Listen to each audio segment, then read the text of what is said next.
So recently I moved from my house to my grandma's house, and it got me wondering if I didn't want to use a moving truck and instead I just wanted to throw my stuff, how hard would I have to throw it?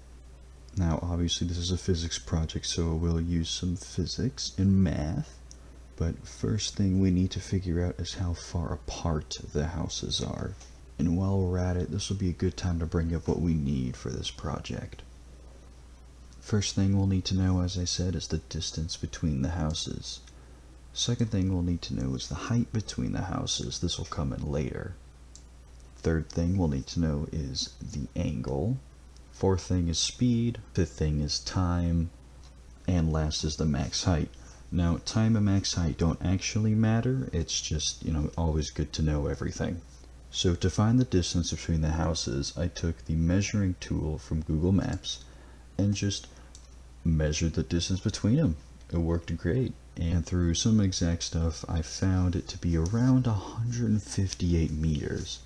Now, going back to our little visual here, we can write down 158 meters. And I thought a straight line was kind of too easy, so I put two different little obstacles, should I say. The first is that my grandma's house is on a hill. So I want to take that into account. So now we need to find the height of the hill. And through a bunch of really boring trigonometry and whatever, using the measuring tool again, I found it to be 28 meters. And now here's the second obstacle: pine trees. My backyard had pine trees in it.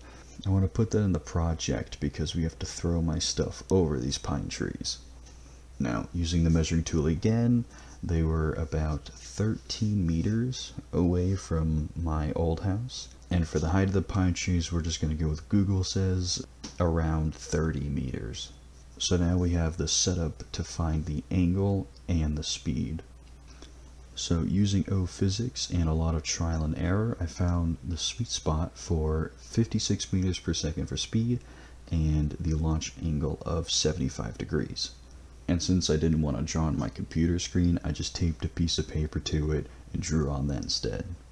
So now we can put that onto our visual, and using the slider down here, you can actually find both time and placement of whatever you're throwing.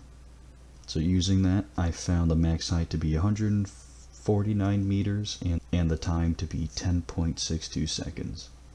Like I said before, the max height and time don't really matter, but it's good to know. But what does matter are these two equations I'm going to show you. The first equation is force equals mass times acceleration, right? Newton's second law. The second equation is acceleration equals speed divided by time. So we already know what the speed is, and it's 56 meters per second. All we need to know now is the time. And by using a stopwatch and timing me throwing stuff, I found the time from when I start throwing to when the object leaves my hand is about 0.4 seconds. So now to find acceleration, we just do 56 divided by 0.4 to get 140 meters per second. So we can replace that in our equation, and now all we need to do is find the mass.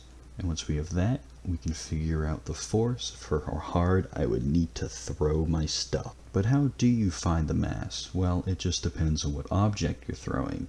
And for this project, I chose 6 different objects to throw. So using a scale and a mass converter, I found the different masses of the objects I chose. So now if we plug those masses into our equation that we found earlier, we get these forces for these objects. And when put together, it looks just like this. So yeah, that is how hard I would need to throw something. And fun fact, everything from the computer and up can break your bones. Now, the only thing left to do is hope Grandma's not in the room.